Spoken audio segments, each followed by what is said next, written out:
안녕하십니까. 이병기 선교사입니다. 조종사 출신 선교사가 전하는 예수님 이야기 2월 세 번째 주 말씀입니다. 오늘 말씀 나눌 내용의 제목은 신비한 구도자 사두 선다싱 이렇게 정했고요. 구도자라는 말은 길을 찾는 사람이라는 말이고요. 진리를 찾아다니는 사람을 말합니다. 본문으로 선정한 성경 말씀은 사도 바울이 복음을 전하는 자기를 완전히 신뢰하지 못하는 갈라디아 교인들에게 주는 말씀인데요. 갈라디아는 지금 터키 중부 지역입니다. 갈라디아 6장 17절로 이후로는 누구든지 나를 괴롭게 하지 말라. 내가 내 몸에 예수의 흔적을 지니고 있노라. 예수님의 흔적이라 하면은 예수님 때문에 당했던 고난의 행적들로 볼 수 있습니다. 사도 바울은 복음을 전하기 위해서 아주 많은 어려움을 겪었는데요. 그래서 사도 바울은 자기가 겪었던 고난을 고린도 후서에서 이렇게 이야기합니다. 고린도후서 11장 23절 후반에서 25절 전반부까지 내가 수고를 넘치도록 하고 옥에 갇히기도 더 많이 하고 매도 수없이 맞고 여러 번 죽을 뻔하였으니 유대인에게 40에서 하나 감한매를 5번 맞았으며 3번 태장으로 맞고 1번 돌로 맞고 엄청나게 맞았습니다. 이와 같이 사도 바울처럼 복음을 전했기 때문에 겪어야만 했던 고난의 행적들이 바로 예수님의 흔적이 되겠습니다. 여러분은 예수님 흔적이 있습니까? 저는 아주 조금 있다고 말씀드릴 수 있습니다. 아주 조금. 오늘 준비한 말씀을 좀 더 잘 이해할 수 있도록 신비주의에 대해 잠깐 소개하겠습니다. 신비주의, 미스티시즘이라고 하는데요. 인간이 하나님과 실제로 하나 되는 체험을 할 수 있다는 사상입니다. 근거가 되는 성경 말씀으로는 예수님 말씀인데요. 요한복음 17장 21절 아버지여 아버지께서 내 안에 내가 아버지 안에 있는 것 같이 그들도 다 하나가 되어 우리 안에 있게 하사 세상으로 아버지께서 나를 보내신 것을 믿게 하옵소서. 아버지께서 내 안에 내가 아버지 안에 있는 것 같이 즉 하나님과 하나 되는 체험을 하겠다는 사상이 신비주의입니다. 근데 이 같은 신비주의 영성은 기독교 역사에서 대체로 건전하지 못한 사상으로 취급되어졌습니다. 즉 제사장만이 또 목사나 가톨릭의 사제만이 하나님을 만난다는 생각이 기존 교회를 지탱하는 바탕인데 여기에 반대되는 사상이 바로 신비주의인 것입니다. 신비주의의 핵심은 지고와를 막론하고 누구나 하나님을 체험할 수 있다는 것입니다. 그와 같은 취지로 사도 베드로가 전하는 하나님 말씀 소개합니다. 그러나 너희는 택하신 족속이요 왕같은 제사장들이요 거룩한 나라요 그의 소유가 된 백성이니 이는 너희를 어두운 데서 불러내어 그의 기이한 빛에 들어가게 하신 이의 아름다운 덕을 선포하게 하려 하심이라. 즉 예수님을 믿는 모든 신자들은 제사장과 같다는 말씀입니다. 누구나 예수님을 직접 만날 수 있다는 겁니다. 누구나 하나님으로부터 직통으로 하나님의 음성을 들을 수 있다는 겁니다. 그러나 많은 기독교 지도자들이 이 직통 계시를 무척이나 싫어합니다. 이유는 잘 아시겠죠? 크리스천 누구나 직통 계시를 받는다면 교회 지도자들의 권위가 크게 위축될 것이기 때문입니다. 그러나 기독교 역사에서 이와 같은 신비주의 영성을 보여주었던 많은 크리스천들이 있는데요. 오늘 그 중에서 서너 명만 소개해 드리도록 하겠습니다. 아빌레의 테레사 수녀가 있습니다. 테레사 수녀. 보통 우리는 1900년대 인도에서 활동했던 마더 테레사 수녀를 많이 기억하고 있는데요.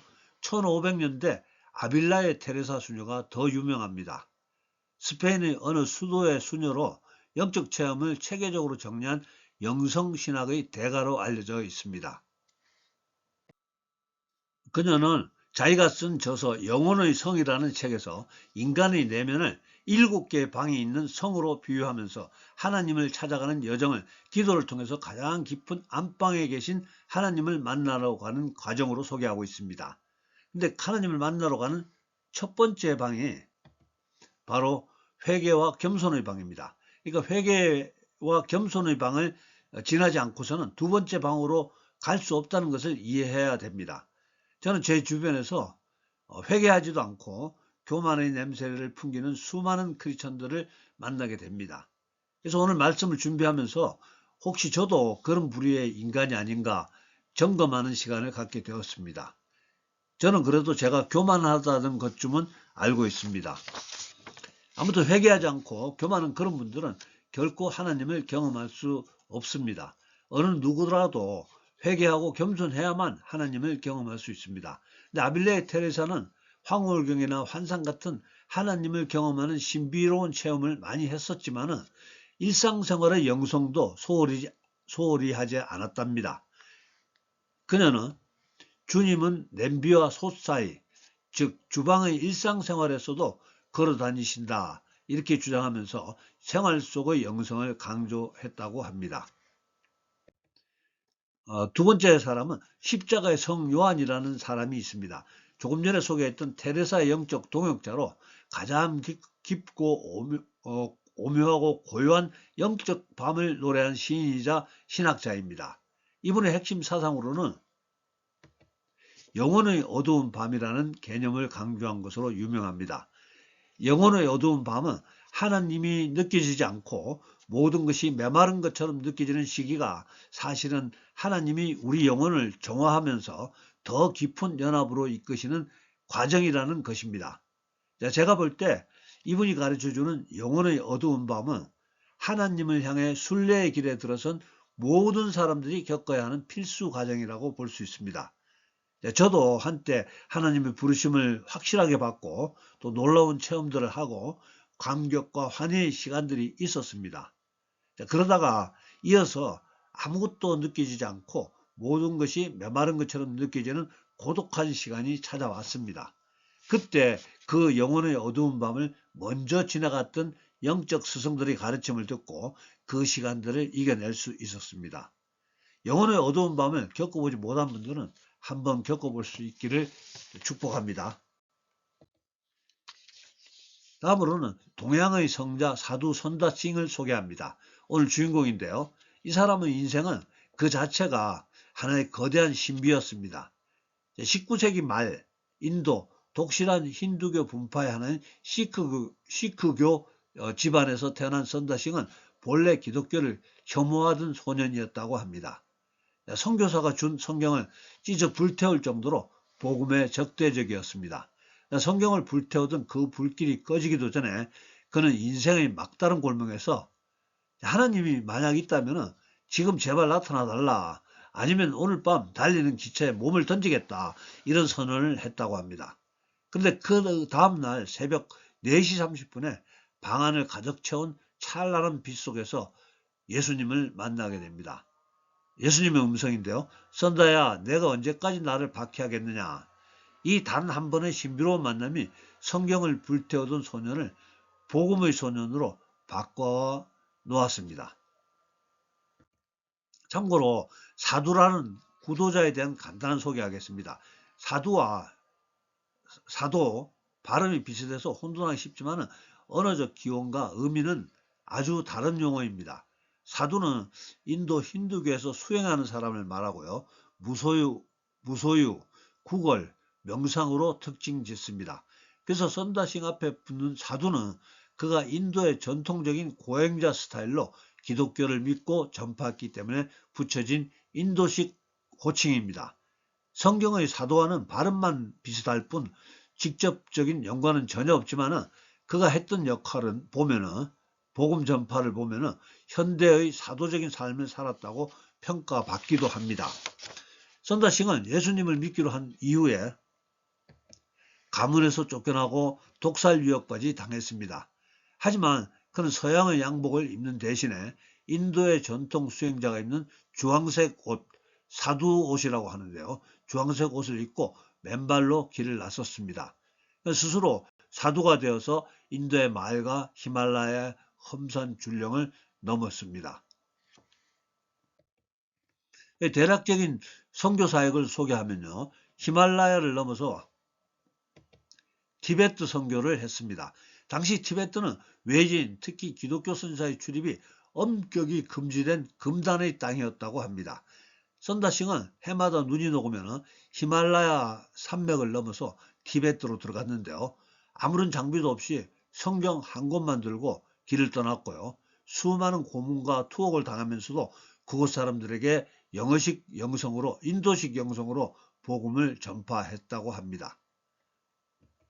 인도와 티베트에서 기독교를 전파할 때 서양 방식이 아닌 인도 사람들 방식으로 전도했는데요. 당시 기독교는 영국인들의 종교라는 인식이 강했답니다. 하지만 선다싱은 다음과 같은 유명한 말을 남겼습니다. 인도인들은 복음을 마시고 싶어 하지만 서구 문화에 담긴 복음은 거부합니다. 나는 인도인들에게 인도식 그릇에 복음의 생명수를 담아주고 싶습니다. 그래서 그는 찬송가 대신에 인도의 전통 곡조를 사용했고 명상 중심의 기도를 강조했고 인도 민중의 마음을 파고들었다고 합니다. 선다싱은 전 세계적인 영성 각성 운동을 주도했다고 하는데요. 인도에만 머물지 않고 1920년경에는 영국, 미국, 호주, 일본 등을 방문해서 설교했습니다. 물질주의에 물든 서구 기독교인들에게 오렌지색 옷을 입고 맨발로 나타난 이 인도 성자는 그들에게 큰 충격을 주었는데요. 그는 성경을 머리로만 믿지 말고 기도와 고난 속에서 하나님을 직접 만나라 이렇게 촉구했다고 합니다. 요약하자면 선다싱의 사역은 가장 낮은 자의 모습으로 가장 험난한 곳에서 가장 직접적인 하나님 체험을 증거하는 삶이었다고 볼 수 있습니다. 선다싱은 전도 중에 숱하게 매맞고 굶주리고 감옥에 갇혔습니다. 한 번은 티베트에서 해골이 가득한 우물에 던져졌습니다. 썩은 냄새와 죽음의 공포가 가득한 그곳에서 그는 3일 동안 갇혀 있었습니다. 훗날 이렇게 고백합니다. 그곳은 지옥 같았으나 주님이 함께 계셨기 때문에 내게는 천국이었다. 이런 고백을 합니다. 성도 여러분, 신비는 단순히 초자연적으로 하늘을 나는 것으로만 신비가 아닌 것 같습니다. 지옥 같은 현실 속에서도 예수님과 동행하는 평안을 누리는 것, 그것이 바로 진짜 신비가 아닌가 생각됩니다. 예수님의 말씀 요한복음 14장 27절 평안을 너에게 끼치노니 곧 나의 평안을 너에게 주노라. 내가 너에게 주는 것은 세상에 주는 것과 같지 아니하리라. 너희는 마음에 근심하지도 말고 두려워하지도 말라. 예수님의 평안을 받으시고 누리시고 또 전하시는 우리 모두 되시기를 축복합니다. 아무튼 선다싱은 해골이 가득한 그 우물 속에서 3일 밤낮을 기도하던 중에 누군가 우물 뚜껑을 열고 밧줄을 내려서 그를 끌어올려 주었다고 이야기합니다. 밖으로 나온 선다싱이 뒤를 돌아보자 자신을 구해준 사람은 흔적도 없이 사라졌고 우물 뚜껑은 다시 굳게 잠겨 있었다고 합니다. 선다싱은 눈 덮인 히말라야를 맨발과 얇은 황색 옷 하나로 넘을 때 여러 번 죽을 위기를 넘겼는데요. 한 번은 선다싱이 눈보라치는 히말라야를 넘을 때 일입니다. 길가에 쓰러진 노인을 발견했습니다. 동행하던 친구가 우리가 살려면 그냥 가야 한다며 홀로 먼저 가버렸습니다. 하지만 선다싱은 쓰러진 노인을 들쳐업고 땀을 흘리면서 걸었습니다. 얼마 후 선다싱은 자기들이 가던 그 길 앞에 얼어 죽어 있는 친구를 발견하게 됩니다. 하지만 선다싱과 등에 업힌 노인은 끝까지 살아남았습니다. 서로의 체온이 두 사람을 살렸다고 합니다. 선다싱은 이 사건을 통해서 남을 위해 자신을 희생하는 자만이 진정으로 사는 길을 걷는다는 진리를 배웠다고 합니다. 한 번은 사람들이 가장 중요한 계명이 무엇이냐고 예수님께 질문했었죠. 예수님이 첫 번째는 하나님을 사랑하는 것이라고 하시면서 둘째는 이것이니 내 이웃을 내 자신과 같이 사랑하라 하신 것이라. 이보다 더 큰 계명이 없느니라. 이렇게 이웃을 사랑해야 하는 것이 하나님의 뜻입니다.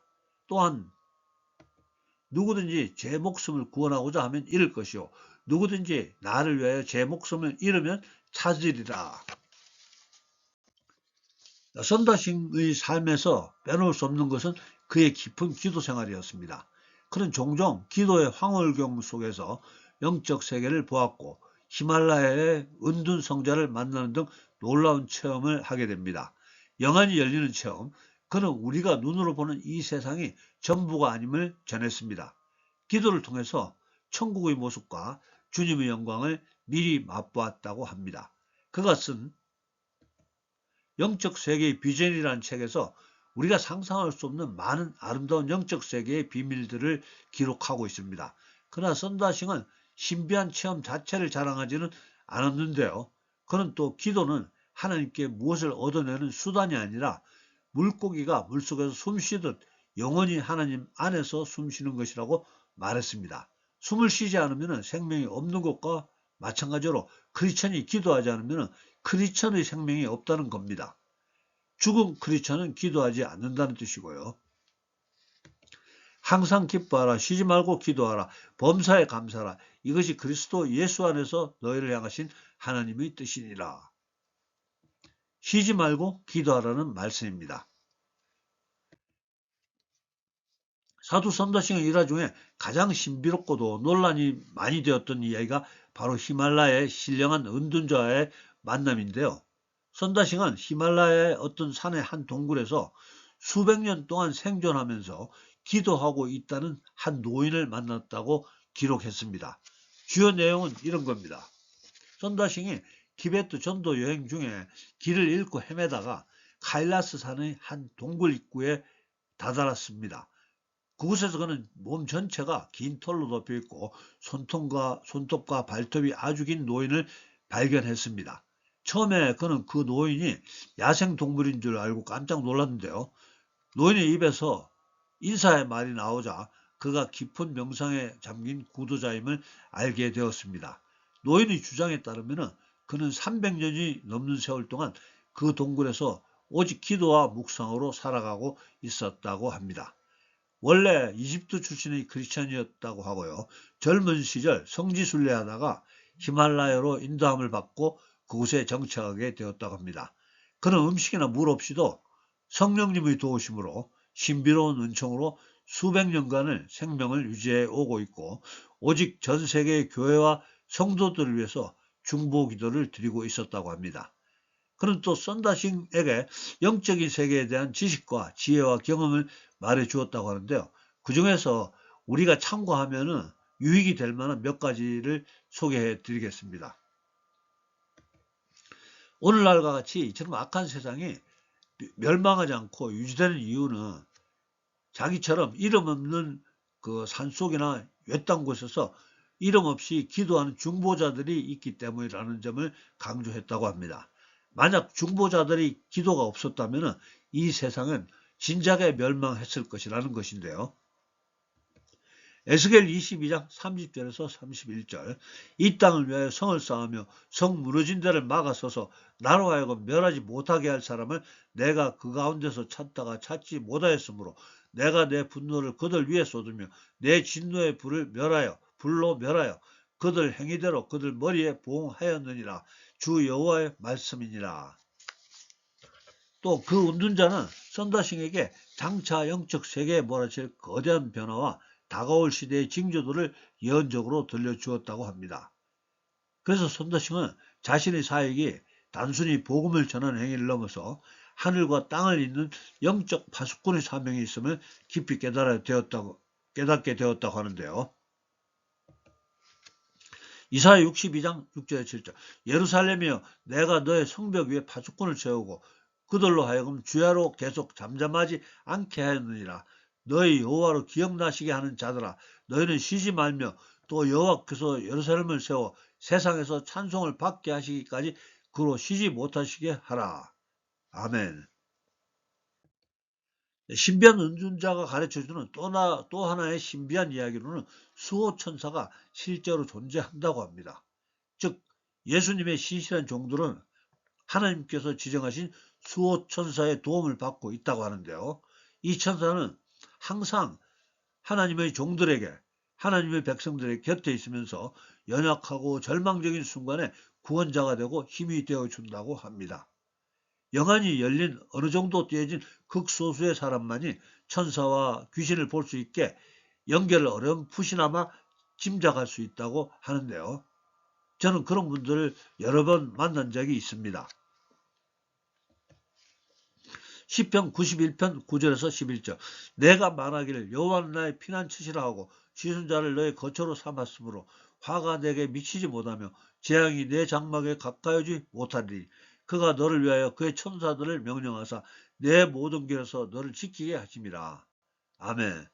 수호 천사의 보호를 받는 우리 모두 될 수 있기를 예수님 이름으로 축복합니다. 그런데 이와 같은 운둔자의 만남에 대해서 이 일화에 대한 당시 서구 기독교인들에게는 엄청난 충격을 받았고요. 이 이야기를 받아들이는 부류 그리고 거부하는 부류가 있었다고 합니다. 옹호론자들은 받아들이는 자들은 선다싱의 정직한 성품상 거짓말을 말할 필요가 없고요. 성경 속 엘리야나 에녹처럼 특별한 은총을 입은 인물이 존재할 수 있다고 믿었습니다. 저는 이 이야기를 받아들이는 옹호론자의 편에 속하고 싶습니다. 비판론자들은 선다싱이 인도의 전설, 히말라야의 불멸의 성자 사상이 있다고 하네요. 전설을 기독교적 환상 속에서 재해석했거나 실제 인물이 아닌 영적인 환상, 상징을 본 것이라고 해석하기도 했습니다. 비판하시는 분들도 일리가 있습니다. 선다싱 본인은 이 만남이 내가 겪은 가장 실제적이고 놀라운 경험 중 하나라고 단언했습니다. 선다싱은 이 은둔자 외에도 영계에서 만난 천사들 이야기, 또 성인들 이야기를 영적 세계의 환상이라는 책에 자세히 남겼습니다. 이야기를 정리하며 마치겠습니다. 선다싱은 1929년 다시 한번 히말라야를 넘어 티베트로 향한 뒤 영영 돌아오지 않았습니다. 그는 죽음을 두려워하지 않았고요. 이미 기도 속에서 수없이 천국을 다녀왔고 그의 몸에는 예수님을 위해 얻은 상처, 즉 예수님의 흔적이 가득했기 때문입니다. 오늘 본문에서 사도 바울은 고백합니다. 내 몸에 예수의 흔적을 지니고 있느라. 선다싱의 삶 역시 이 한 구절로 요약됩니다.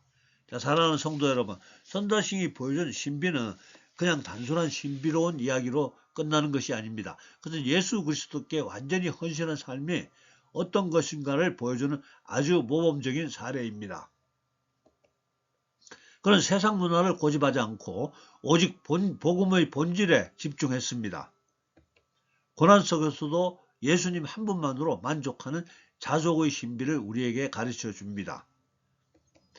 매일의 기도를 통해서 하늘 문을 여는 구도자의 모습을 보여주었고요. 선다싱은 사라진 것이 아니라 그가 평생 그토록 그리워하던 예수님의 품으로 돌아갔다고 확신합니다. 사랑하는 성도 여러분, 우리들도 사도 선다싱처럼 이 땅은 우리가 그저 잠시 지나가는 나그네처럼 살아갈 수 있기를, 또 우리 안에 계신 예수님의 신비스러운 이야기를 세상에 전해줄 수 있는 작은 선다싱이 다 될 수 있기를 예수님 이름으로 축복합니다. 사랑과 안에 풍성하신 아버지 하나님, 오늘 또 사랑하는 죄 자녀들 불러주시고 또 함께 예배드릴 수 있게 하심을 감사합니다. 또한 오늘 우리가 사도 선다싱의 삶을 통해서 참된 구도자의 길을 보게 하시니 감사합니다. 우리도 눈에 보이는 것이 전부라 믿는 이 세상에서 보이지 않는 영원한 나라를 꿈꾸게 해 주시옵소서. 고난을 두려워하지 않고 기도를 통해서 예수님과 깊이 연합할 수 있는 신비한 신앙의 주인공들 다 될 수 있도록 인도해 주시옵소서. 그러면서도 세상 사람들이 우리를 인정할 수 있도록 세상에 꼭 필요한 소금 역할 잘하고 또 세상을 밝혀주는 빛의 역할도 잘 감당할 수 있도록 기름 부어 주시옵시고 인도해 주시옵시고 축복해 주시옵소서. 지금은 우리 구주 예수님 은혜와 아버지 하나님의 극진하신 사랑과 성령님의 감동과 아마 교통하심이 오늘 예배에 참석한 우리 모두에게 또 우리들의 가정과 일터와 섬기는 교회 위에 지금부터 영원토록 함께해 주시옵기를 간절히 축원하옵나이다. 아멘. 예, 감사합니다. 할렐루야. 다음 주에 뵙겠습니다.